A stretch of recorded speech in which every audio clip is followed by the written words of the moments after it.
샬롬 로즈 읽어주는 제입니다. 12월 24일 성탄 전야 화요일 로중입니다. 저마다 주 당신들의 하나님으로부터 받은 복에 따라서 그 힘대로 예물을 가지고 나아가야 합니다. 신명기 16장 17절. 박사들은 그들의 보물상자를 열어서 아기에게 황금과 유향과 모략을 예물로 드렸다.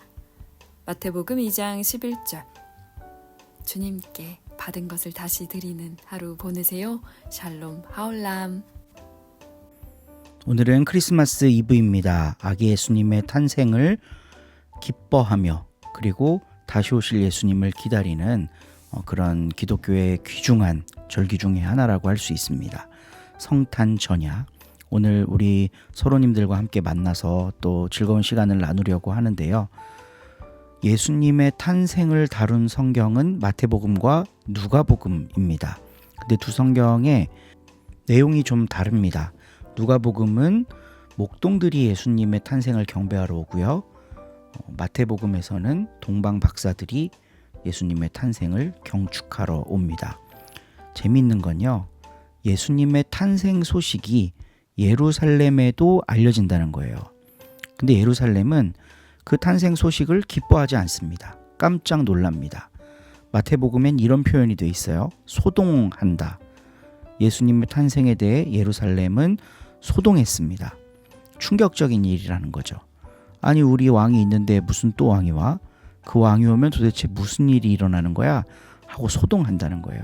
그리고 마태복음의 전반적인 내용을 살펴보면 예루살렘의 종교는 예수님을 거부했습니다. 동방박사들의 경배 사건 바로 이후에 예수님이 이집트로 피신해요. 왜냐하면 헤롯이 죽이려고 하기 때문에. 예수님은 태어나면서부터 죽임당할 위기에 처해 있었습니다.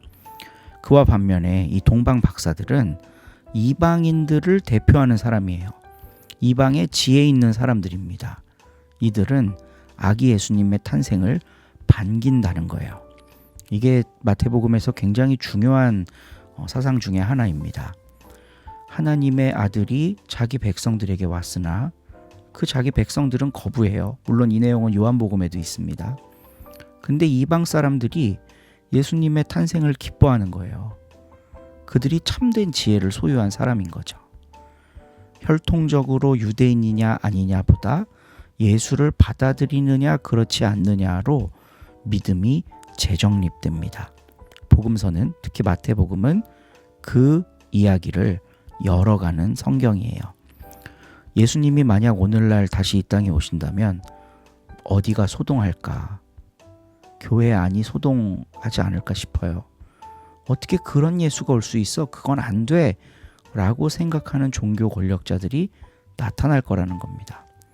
그러면 누가 예수님의 오심을 기뻐할까요? 소외된 사람들, 이방인이라고 교회가 규정하는 사람들이 예수님의 탄생을 기뻐하겠죠. 우리 서로 공동체도 주님의 탄생을 기뻐하기를 간절히 바라봅니다. 그 기쁨을 오늘 함께 나누고 즐겁게 대화하고 작은 자들과 함께 살아가는 게 어떤 의미인지 되새기는 우리 공동체의 하루 되기를 바라봅니다. 오늘도 좋은 하루 되세요. 13장. 예수께서 성전을 떠나 나오실 때에 제자 한 사람이 선생님, 저것 보십시오. 저 돌이며 건물이며 얼마나 웅장하고 볼만합니까? 하고 말하였다. 예수께서는 지금은 저 웅장한 건물들이 보이겠지만 그러나 저 돌들이 어느 하나도 제자리에 그대로 얹혀있지 못하고 다 무너지고 말 것이다. 하고 말씀하셨다. 예수께서 성전 건너편 올리브산에 앉아 성전을 바라보고 계실 때에 베드로와 야고보와 요한과 안드레아가 따로 찾아와서 그런 일이 언제 일어나겠습니까? 그리고 그런 일이 다 이루어질 무렵에는 어떤 징조가 나타나겠습니까? 저희에게 말씀해 주십시오. 하고 말하였다. 예수께서는 이렇게 말씀하셨다. 아무에게도 속지 않도록 조심하여라. 장차 많은 사람이 내 이름을 내세우며 나타나서 내가 그리스도다 하고 떠들어대면서 많은 사람들을 속일 것이다. 또 여러 번 난리도 겪고 전쟁 소문도 듣게 될 것이다. 그러나 당황하지 마라. 그런 일은 반드시 일어날 터이지만 그것으로 끝나는 것은 아니다.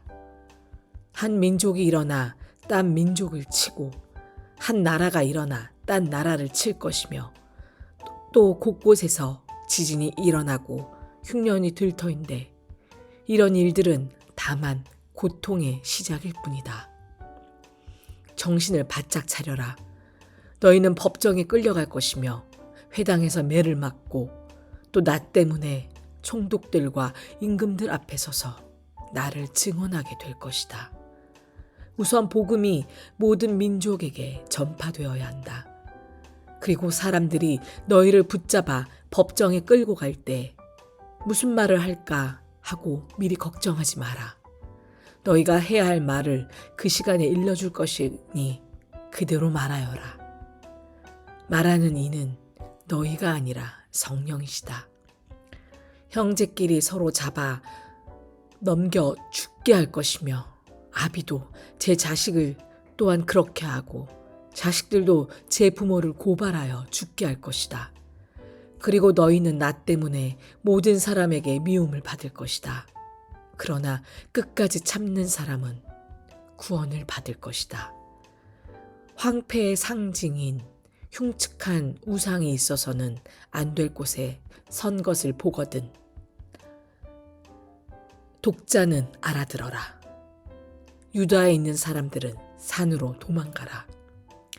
지붕에 있는 사람은 집안에 있는 세간을 꺼내러 내려오지 말며 밭에 있는 사람은 겉옷을 가지러 집으로 들어가지 마라. 이런 때에 임신한 여자들과 젖먹이가 딸린 여자들은 불행하다. 이런 일이 겨울에 일어나지 않도록 기도하여라. 그때에는 무서운 재난이 닥쳐올 터인데 이런 재난은 하느님께서 세상을 창조하신 때부터 지금까지 없었고 또 앞으로도 다시 없을 것이다. 주께서 그 고생의 기간을 줄여주시지 않는다면 살아남을 사람은 하나도 없다. 그러나 주께서 뽑으신 백성들을 위하여 그 기간을 줄여주셨다. 그때 어떤 사람이 너희에게 그리스도가 여기 있다 혹은 저기 있다 해도 믿지 마라. 거짓 그리스도와 거짓 예언자들이 나타나서 어떻게 해서라도 뽑힌 사람들을 속이려고 여러 가지 기적과 이상한 일들을 할 것이다. 이 모든 일에 대하여 내가 이렇게 미리 말해둔다. 그러니 조심하여라. 그 재난이 다 지나면 해는 어두워지고 다른 빛을 잃고 별들은 하늘에서 떨어지며 모든 천체가 흔들릴 것이다. 그러면 사람들은 사람의 아들이 구름을 타고 권능을 떨치며 영광에 쌓여오는 것을 보게 될 것이다. 그때 사람의 아들은 천사들을 보내어 땅 끝에서 하늘 끝까지 사방으로부터 뽑힌 사람들을 모을 것이다. 무화과 나무를 보고 배워라. 가지가 연해지고 잎이 돋으면 여름이 가까워진 것을 알게 된다. 이와 같이 너희도 이런 일들이 일어나는 것을 보거든 사람의 아들이 문 앞에 다가온 줄을 알아라. 나는 분명히 말한다. 이 세대가 지나기 전에 이 모든 일들이 일어나고야 말 것이다. 하늘과 땅은 사라질지라도 내 말은 결코 사라지지 않을 것이다. 그러나 그 날과 그 시간은 아무도 모른다. 하늘에 있는 천사들도 모르고 아들도 모르고 오직 아버지만이 아신다. 그때가 언제 올는지 모르니 조심해서 항상 깨어 있어라. 그것은 마치 먼 길을 떠나는 사람이 종들에게 자기 권한을 주며 각각 일을 맡기고 특히 문지기에게는 깨어 있으라고 분부하는 것과 같다. 집주인이 돌아올 시간이 저녁일지 한밤중일지 닭이 울 때일지 혹은 이른 아침일지 알 수가 없다. 그러니 깨어 있어라. 주인이 갑자기 돌아와서 너희가 잠자고 있는 것을 보게 되면 큰일이다. 늘 깨어 있어라. 너희에게 하는 이 말은 또한 모든 사람에게 하는 말이다. 아멘.